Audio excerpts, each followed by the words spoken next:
of owning a cafe and other heroic deeds by Beware the Tristero. Chapter 143. Talks. Part 7. Watching as Toshinori gave Shigaraki a look that could probably melt steel, Shouta sighed. Well, fuck. So much for their short honeymoon and the plans they'd made for tomorrow. His husband would want to chase after his arch-nemesis sooner rather than later, he knew. The other pros in their party would likely feel the same. Plus, the sense of peace they'd been enjoying would be gone now too, wouldn't it? All Might would be needed in various crisis meetings across the world when the unified nations got wind of this. He'd probably be gone for weeks and months at a time. Not that he hadn't thought about such things before he married the man, of course, but it couldn't help the feeling of sadness which claimed him, because, well, how was Toshinori meant to settle, meant to rest, meant to breathe without constantly looking over his shoulder thanks to all of this? God, what a mess. A mess that he was mostly responsible for as well. You won't get away with this. So says the dead woman, only able to speak with us at this moment, thanks to me. He grinned, his smile wide, an expression no doubt shedding. Besides, Shimura-san, it's already begun, he reported diligently through a snigger. Why, now, in this very instant, the good doctor is spreading the word across every news channel and throughout the internet. He snickered. My 5 Kodogiri will go to designated places at specified times to collect those who seek a better life and bring to their new home. He purred. The few rules that I've needed to set have been made clear. There is land that can be further civilized for those with initiative, and miles upon miles of territory to be tamed. And so I'm expecting all manner of people to come to hear the call of freedom and adventure. He sighed. Doctors who don't want to be constrained by ethics, those constrained by poverty and limited education, people with quirks considered too freakish for polite society, and the quirkless too, of course. Oh yes, they're more than welcome to petition me for a gift, or those who feel blighted by their nature can have it removed. It'll be just like old times, eh, Ototo? Only this time, I won't be forcing the issue onto people who don't want my intervention, will I? Oh no, they will come to me. They will face no judgment, no fear, no moral conflict under the cruel laws that you deemed so good and right. He crowed. It'll be glorious. Aniki? Halting his words. It'd been such a long time since they'd been able to talk, after all. Shigaraki hummed and made a gesture for him to continue. Nothing he could or would say mattered in terms of what he needed to do, though. But why not let him say his piece? Not that this would be the last time they spoke, of course. No, he'd make sure of that. You were right before when you said that we are family, that we know each other. The ghostly visage of the brother he'd only wanted to protect, support, and have stood at his side murmured, And I know what your love looks like. I remember my cell. I remember you forcing that quirk on me as I begged you not to. He breathed, his expression haunted. So when I hear what you're saying now, I can't help but dread what you truly mean, and I fear that Shouta-kun dreads it too. He stated, his tone beseeching. Why did you pick today? Why sully their happiness? Did I not say that I'd learned from my mistakes, Yoichi-kun? He sighed, his head shaking ruefully. Caging you was wrong, and completely ill-advised on my part, it's true. And none of you, not even Yagi, have to fear physical entrapment on my part. No, I enjoy your ideas of freedom and the freedom that you grant those broken souls who have reforged themselves at the Noroneko Cafe. In fact, I very much look forward to revisiting the place once the dust settles, so if you believe nothing more of me, then do believe that, he implored. As to why I've picked today, well, he grinned, his eyes zeroing upon the still furious, partial countenance of All Might still glaring at him. I thought it was customary for a parent to speak at their child's wedding. He chuckled before, with a flick of wrist, he yanked the buffoon out of his golden static entanglement and sneered a little at the cape bodysuit he wore. The same one he wore when he escaped from him that day on oil rig where Nana fell. History, it seemed, wasn't quite done with him yet. Gasping, Toshinori stood with them, his teeth gritting as he regarded the maniac he'd hoped to never see again, his countenance beyond displeased. How dare you claim such a right? He snapped. My husband's parents were killed because of people like you. all the more reason to work with me then. Wouldn't you agree? Growling, his body moving forward, he blinked when the other two visages swooped to stand in his way. What? Stand down, kid! The banjo Daigoro huffed, his expression serious as a brawny arm continued to bark. This place isn't real, and it ain't, he warned. But if it touches you here, it's game over for your quirk and game over for us existing in general. You get me? Grunting, he slanted his gaze from the grinning bastard to the bald former pro and relaxed a touch, a nod leaving him, whilst N patted his left bicep and stepped forward to appraise the fiend who'd slayed him. If he remembered correctly, the only reason All for One hadn't taken back the power he'd forced upon Yoichi all those years ago was because he'd passed it on to Nana and told her to flee from the site of their deadly showdown. Just as she'd done with him when he was 19 years old. What are your terms, old man? Blinking, his eyes shrinking in shock, Toshinori opened his mouth to interject before his Shisho whispered in his ear, Don't! As much as it pains me too, getting you and Shouta out of here is the most important thing we can do right now, alright? You being here as you are, is dangerous. Balking a little, he looked to her, his revealed hand reaching for hers, and finding further strength to calm himself and think clearly when she grasped it. He hadn't realized just how much he'd missed her until this moment. He'd had no idea that they could interact in this way. No, he couldn't allow himself to see any good in this situation. Could he? You always were the more rational of my brother's followers, weren't you, He mused languidly, his head tilting to the side slightly. My terms are simple, and they're the same that I will be addressing the unified nations with. He grinned. If they leave me and my fellows alone, I will leave all of you alone. No stealing of resources, no plundering of lesser nations, no malicious intent whatsoever. He offered, his eyes glinting. And in exchange for my magnanimous withdrawal from the world stage, all I ask is that All Might O be my emissary during the settling period, and to go between for myself and the people who will follow me with the unified nations for when delegates, inspectorates, and ambassadors inevitably come to call. He stated through an ineffable chuckle. I only ask this for their reassurance and protection, you understand? Sounds more like you getting your rocks off at the thought of Toshinori being your personal errand boy. Big Goro snapped. He'd never liked the smug, low-born pro-hero lariat.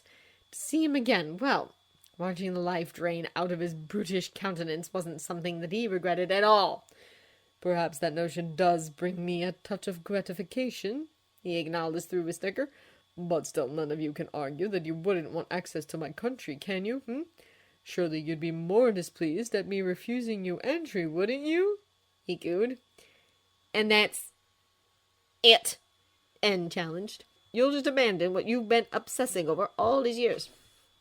Well, not so much abandon as rejig, I suppose. And yes, they're the main headlines at any rate. He shrugged. There are other smaller things that I'd like to arrange on a private note, but that can wait, and as I believe that the living amongst us had better things to do, I have only one last thing to say. He said, his eyes lacking with the simmering azure of the current one-for-all user. You are incredibly fortunate, Yagi Toshinori, that you fell in love with who you did, he told him bluntly.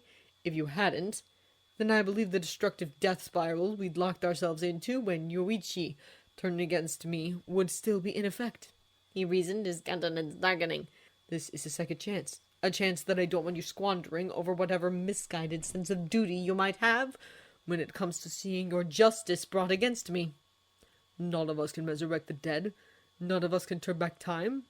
So let us start afresh, he stated. I have not yet grown tired of living. In fact, in all likelihood, I'll go on to outlive you all. That's why this venture of mine is so important, you see. I want a legacy. I want to witness my dream of an unrestricted society come to fruition, and I want to build instead of destroy for a change, he told him. And a part of that building, as much as I may not like it, relies on you. He furthered, you've made a lifelong commitment today to your new husband, the child you've adopted, and everyone who has come to depend on Shouta. You're a family man now, he reminded. Do not make the same mistake that Shimura-san did in leaving that family in some vain attempt to best me, or I'll ensure that you regret it, understand? That's why I want you to start looking for your successor sooner rather than later. What? Oh, yes, perhaps one of those delightful children could carry the mantle next, don't you think? Young Midoriya, in particular, strikes me as a good fit, wouldn't you say? Snarling, his mind caught between the desire to punch the villain and throwing himself before his lover to swear to him that he'd do no such thing, that he'd never leave them or put Izuku in danger. Don't you say his name, yup! But you've probably thought as much yourself, hadn't you? Surely you've thought about it. Haven't you ever dreamed of retiring to enjoy a better life with him? Doesn't he deserve that much? You couldn't leave such a man unattended for too long, right? Someone could take advantage of your absence. Couldn't they? Toshinori felt everything slow to a halt when he looked towards his husband. Shouta. He looked as though his world had ended. Could he be blaming himself for this? No, this was nothing to do with him. He'd done nothing but good. He had to reassure him that he didn't. And with that, I believe it's time for us to take our leave. Gasping, his hand reaching out uselessly, he could do nothing as the man he loved was swallowed by static and faded away. I do hope it doesn't take you too long to figure out how to leave this place, All Might-O. The master grinned. I'll be in touch again at some point next week to discuss the finer details of our truce then. All right? Shigaraki! Yane. No! Rushing across the cracked hole-ridden platform, that chuckling fiend was nothing but smoke upon the wind that died down at his exit. Shit! Where was his husband? What was going on? Toshi? Balking, he realized that he was too close to the disintegrating edge and took an abrupt step back, his head shaking in a mixture of shock and despair. What had he done? How could he have dragged Shouta into this? Oi, Yagi, you gotta stop a minute and take a breath, you know? Blinking, he straightened his shoulders and turned around to see all of the vestiges now, their bodies clear, their faces determined. Toshi, we're going to get you out of here, Nana said, her form moving towards him, her arms outstretched as she brought him into the kind of embrace she bestowed upon him when he needed her comfort most. And now that you're here, that you can see us, we think we can send you back with more than just one for all, as it is, she murmured. We think we can help you to unlock our quirks. Our connection to you is so much stronger, you can feel it too, can't you? She asked him whilst pulling away, her gloved fingers gripping his shoulders as the others crowded about her, just as they'd done in the fuzzy, half-glimpsed visions he'd seen from time to time after her death. What? Toshinori-kun, if you let us, we believe we can help you. We believe we can bring you here again, at other times, as you awaken our individual gifts. Anne murmured, the lower half of his face still covered in the high collar of the jacket he wore, whilst he placed a reassuring hand once again atop his bicep. So regardless of whether Shigaraki means what he says or not, we want to make sure that you have every possible advantage, alright? He furthered before Yoichi stood before him, the gleaming multicolored orb that represented one for all resting within his cupped hands. But, for now, this needs to be goodbye so that you can ensure the safety of your family. We have greatly enjoyed you finding solace with them. We want to protect them too. And we will. He affirmed, his expression fine and resolved. Good luck, my friend, he murmured, all of them reaching out to push him. Shusho! I'll see you soon, Toshi. I'm so proud of you, she called, their visages blurring. Try your best to be happy. Smile, and tell that husband of yours that we're rooting for both of you. Okay?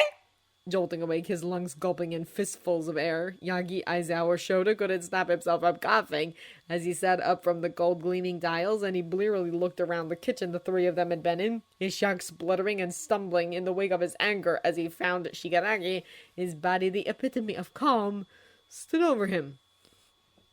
Well, what do you think, Huffing, his eyes finding his husband's sprawled stomach to floor only inches away from him, he summoned up what courage and stamina he had left in his quivering body to call to the number one side. Is he? At the feeling of his breath puffing out as though he was in a deep, peaceful sleep, he released a shaggy sigh. Merely napping, I assure you. He's probably chattering away with the rest of the peanut gallery locked away in One for All, which I can only imagine how scintillating that must be. He was alive. Ah, I see. He was going to be all right. He had to convince himself of that, because he could not and would not allow anything else to harm his husband. No matter what new game he and his father were going on to play. So, you want to know what I think about you being able to orchestrate the creation of a country whilst in prison before breaking out, doing untold amounts of damage to Tartarus, showing up to gatecrash our wedding, and roping Toshinori into the security and authenticity of your plans? Well, that depends. He answered, his gaze slipping from his lover to the clock upon the wall. Only 5 minutes had passed! It was only 16:57! God, you could hear the chefs milling around in the larger kitchen behind the crime lord, too. The group no doubt still preparing their 1800 wedding meal.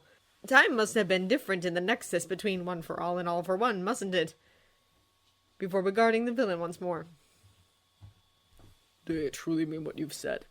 Are you going to keep your word about making and ruling such a place without taking anything you shouldn't, and keeping your doors open for others to see? He pushed. You'll not need to revert to slavery or cruelty to bring your vision to life. You can swear to that. Like you, my dear, I'm not in the habit of saying things that I don't mean, the older man retorted fondly. And when the country is properly formed, I'd very much like to invite you to see it, he added with an easy shrug of his shoulders. It'll be a place like no other. He furthered, his tone wistful. And I have you to thank for all of it. Please, don't. He managed, his head shaking as he pulled himself to stand, his hands brushing off the ornate robes he wore out of habit, whilst he tried to calm himself. Shigaraki-san, if I may interrupt you, Shouta? Blinking, their eyes meeting, the ancient evil smiled. I understand how conflicted you must feel, he admitted mildly, and perhaps you may be thinking that if it weren't for you and your visits, that I'd have merrily spent my golden years in Tartarus. He continued, his smirk curling a little. Huffing, the eatery owner sighed and crossed his arms, a hint of a smile touching his lips despite himself. All right, I see your point. He acknowledged somewhat glibly, his conscience eased a little. No, I don't think you do, the older countered, his arms gesturing to himself in his simple yet stylish suit. If not for you, none of this would be happening, you understand? He furthered, a crackle of power snaking across his shoulders. I am not a good man. I have never been, and I probably never will be, he confessed, a chuckle leaving him. If not for your redirecting of my purpose and energy, this small island would be the scene of my latest battleground and all that implies. He shrugged, his tone a little self-deprecating. Caring about damage and death is not in my nature, but you and that bleeding heart of yours, has made me realize that I can get everything I want, but in a new, interesting, and completely different way. He preened. I'll never have to chase my dear brother again, because he'll come to me. I don't need to lie, cheat, and steal to bend people to my whims of a quirk-enabled society, because they'll come to me and make one. Plus, I have no fear of outsider interference, because my country is miles beneath ice too precious for any other government to fire upon. He grinned. And you can't claim any kind of responsibility for that now, can you? No, I suppose not. He heard himself breathe after a thick swallow. The images that the other had so vividly painted stark and bloody in his mind before he shooed them away. I can't help but think that you have your work cut out for you, though. He told him in a gesture of redirection, the other's smile widening. So says the young man who started off with nothing but an idea, his life savings, a high school level cooking qualification, and a business plan. He retorted, his expression fond. Running a country is no different to running a business in many ways. He continued blithely. And I have owned many in my time. Yes, I believe that a project on this scale is just the thing I need to reinvigorate myself and turn over a new leaf, as it were. He mused, his head inclining towards the fire door. Perhaps you'd be so good as to see me out, Nodding, he carefully knelt down after removing the outer layer of his ivory to pillow under his lover's head, his right hand gently combing through those golden strands of hair before he stepped over the sleeper and approached the large refrigerator once more. It couldn't hurt to keep on the villain's good side, could it? Thank you. And you'll not mind me popping into the cafe from time to time, will you? He asked as they made their way to the exit, a cat and rabbit-fronted treat in hand, as Shouta sighed, his expression rueful.